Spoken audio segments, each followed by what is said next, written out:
Nombre des grands noms de ce monde sont passés par les interrogations de Thierry Ardisson. C'est le cas de Chantal Laïdjou qui a vécu une étonnante expérience avec l'animateur connu pour son franc-parler, comme elle l'a indiqué dans un entretien accordé au Bon Dimanche Show qui sera diffusé dimanche 11 décembre sur RTL. À la question de Bruno Guillon, ça vous est arrivé de temps en temps un petit joint ou pas? La comédienne de 74 ans a répondu par l'affirmative. Thierry Ardisson m'a fait fumer un énorme joint. C'était dans les années 1980. Étonné par les révélations de sa prestigieuse invitée, le chef d'orchestre de l'émission de RTL a souhaité en savoir plus sur ce drôle d'épisode.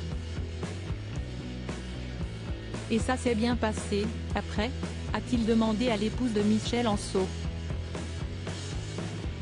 Et l'intéressé de rebondir en laissant planer un peu de mystère. Oui, j'étais très en forme. Pourtant, Chantal Laïdjou n'a pas besoin d'une quelconque substance pour se sentir bien, sa seule addiction étant l'humour, comme elle l'avait révélé dans une interview accordée en 2019 à 100% Vosges. Enfant, je faisais des petits spectacles pour mes copains. J'étais très timide et pourtant je ne me voyais pas faire autre chose que du théâtre.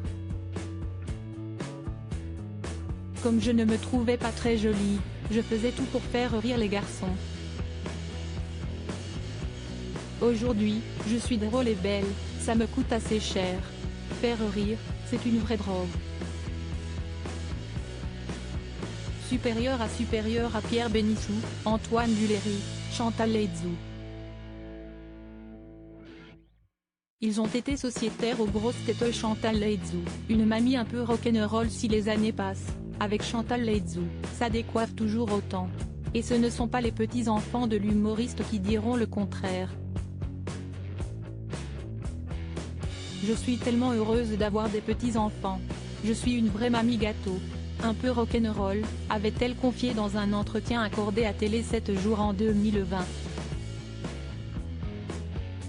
Celle qui a incarné une mamie déjantée aux côtés de Julie Gaillet dans le film C'est quoi cette famille ? Assume d'ailleurs son caractère qui n'a pas perdu de son éclat au fil du temps, comme elle l'a confié à nos confrères. Dans notre société actuelle, on a l'impression que nous n'avons pas le droit de vieillir, nous, les femmes. C'est presque une honte. Moi, je vieillis avec mon métier.